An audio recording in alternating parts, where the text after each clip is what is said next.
Good evening, everyone. My name is Jesse Rouser. I'm the Major of the Homeland Security Bureau.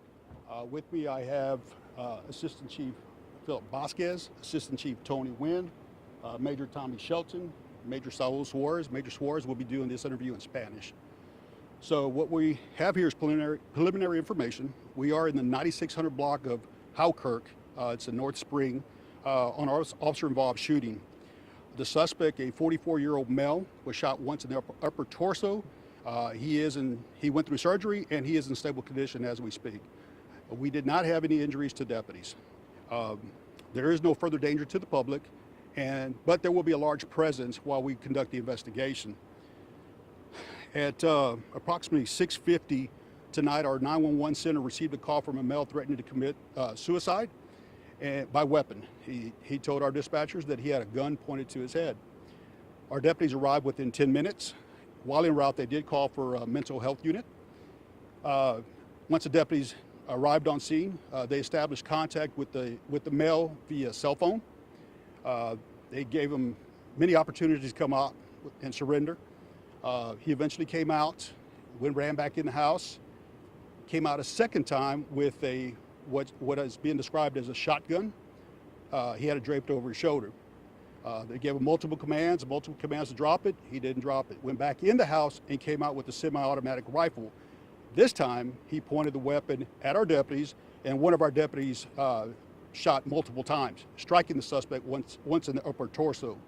The deputies immediately ran up to him, handcuffed him, administered first aid, and kept on administering first aid until the EMS showed up. EMS showed up, they picked him up and took him to the local hospital.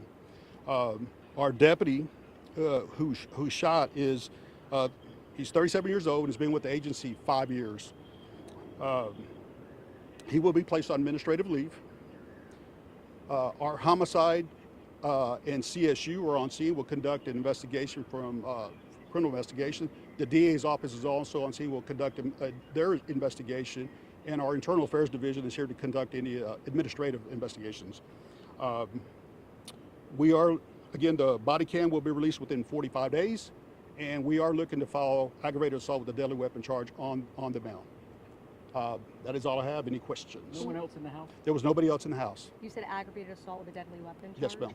And then you said the first time he came out with a shotgun around his shoulder, what was that? Draped on his shoulder. On his shoulder, and then the second is semi-automatic at an officer.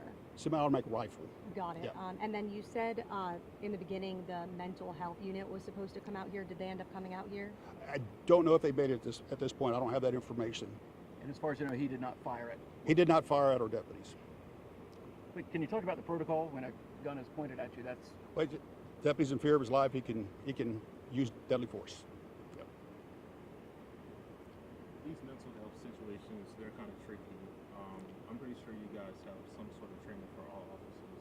Can you just kind of talk about their training and what they're supposed to do when they encounter these situations? So yes, they all go through extensive training. They did everything they possibly could on this scene, given the suspect multiple commands.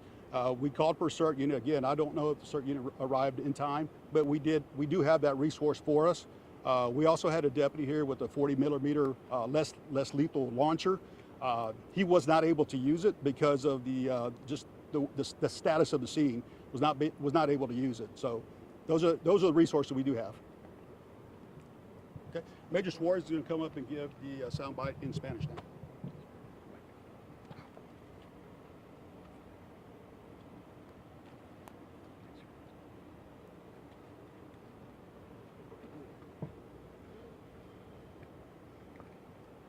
Buenas noches, soy Mayor Saúl Suárez con el Departamento de Alguacil, de la Oficina de Alguacil del Condado de Harris. Aquí estoy con mi equipo de supervisores y también de líderes de patrulla e investigaciones de nuestra agencia. Aproximadamente como a las 7 de la noche hoy, nuestros oficiales de patrulla respondieron a una llamada donde un sospechoso se quería suicidar. Entonces ellos llegaron y trataron de comunicarse con el